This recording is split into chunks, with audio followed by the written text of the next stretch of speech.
राधे राधे मित्रों। क्या आपने कभी किसी से सच्चा प्यार किया है? क्या वो इंसान आपकी दुनिया था, लेकिन फिर उसी ने आपको तोड़कर रख दिया? क्या आपने कभी सोचा है कि जिसे आप सब कुछ मानते हैं, वही आपको धोखा दे सकता है? अगर हां, तो ये कहानी आपके दिल को छू जाएगी। यह कहानी है एक सच्चे प्रेमी की, जिसने अपने दिल की हर धड़कन एक लड़की के नाम कर दी, लेकिन बदले में उसे क्या मिला? धोखा। इस कहानी को हम एक पौराणिक कथा के माध्यम से देंगे। एक बार नारद जी जनसाधारण कल्याण की सभी लोगों की यात्रा करते हुए भगवान श्री कृष्ण के पास पहुंचे। उन्होंने भगवान श्री कृष्ण से कहा, हे प्रभु, आप तो अत्यंत शक्ति के स्वामी हैं। मन तथा वाणी आपको नहीं छू सकती। आपका कोई मध्य और अंत नहीं है। आप निर्गुण स्वरूप के कारण भक्तों का कष्ट दूर किया करते हैं। आपको मेरा नमस्कार है। तब श्री कृष्ण भगवान कहते हैं, हे नारद, किस कार्य के लिए यहां पर आपका आगमन हुआ है, निःसंकोच कहो। तब नारद मुनि कहते हैं, हे भगवान, किस श्राप के कारण कलयुग में स्त्रियां धोखा देती हैं? तब भगवान श्री कृष्ण ने कहा, हे नारद, पुरुषों की भलाई के लिए तुमने यह एक अच्छा प्रश्न किया है। आइए उस श्राप के बारे में आपको बताता हूं, ध्यानपूर्वक सुने। अब भगवान श्री कृष्ण कहते हैं, एक मध्यम वर्गीय परिवार से आने वाला सीधा सादा लड़का। उसका पिता बहुत ही गरीब है।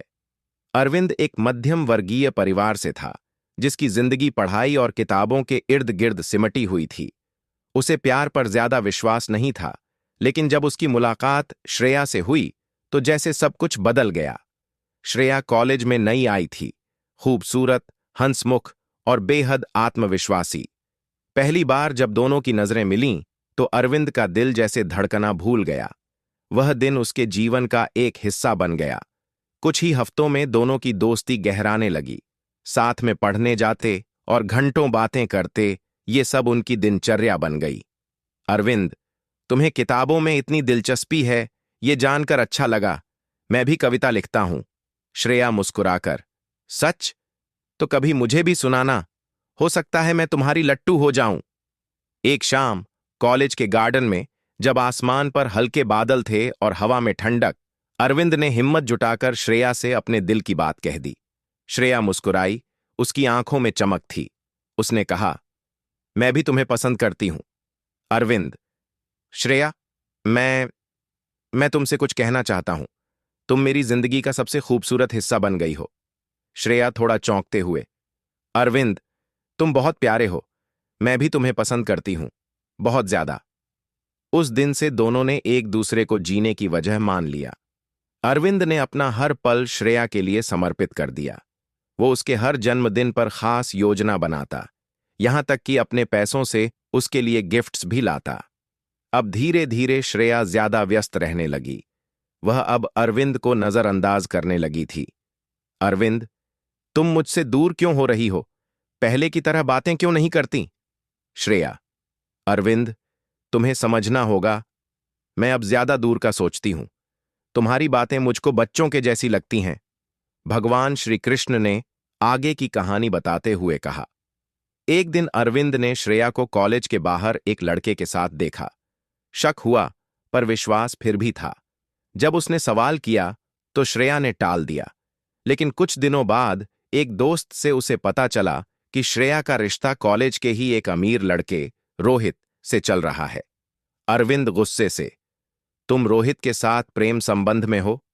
श्रेया ठंडी आवाज में, हां, और इसमें छुपाने जैसा कुछ नहीं है। तुम्हारे साथ मैं सिर्फ समय व्यतीत कर रही थी। एक शाम अरविंद ने श्रेया को रोहित के साथ पकड़ लिया। उसने गुस्से में पूछा, ये सब क्या है श्रेया? क्या मैं सिर्फ समय व्यतीत करने के लिए था? श्रेया कंधे उचकाते हुए, तुम अच्छे हो, लेकिन मेरे लिए जीवन में रोहित ज्यादा महत्वपूर्ण है। मैं किसी ऐसे के साथ रहना चाहती हूं जो मुझे महारानी बनाकर रख सके।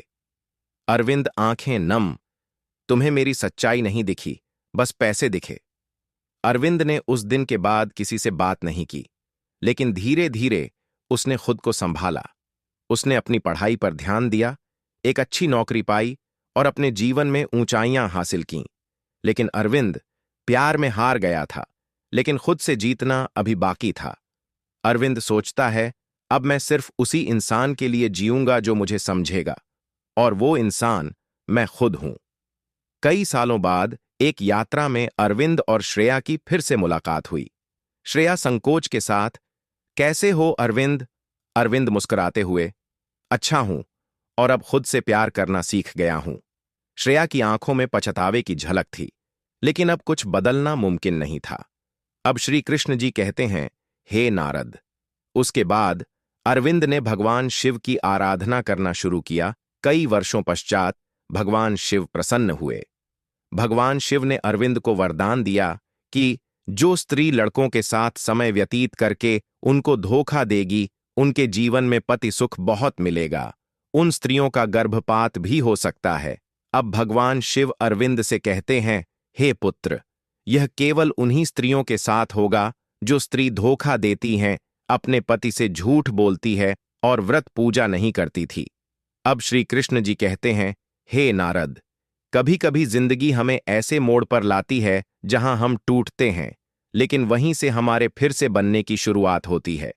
अरविंद की कहानी हर उस इंसान के लिए है जिसने प्यार में धोखा खाया है, लेकिन फिर भी खुद को नहीं खोया। वीडियो पसंद आई हो तो वीडियो को लाइक करें। प्लेसमेंट वीडियो पसंद आई हो तो वीडियो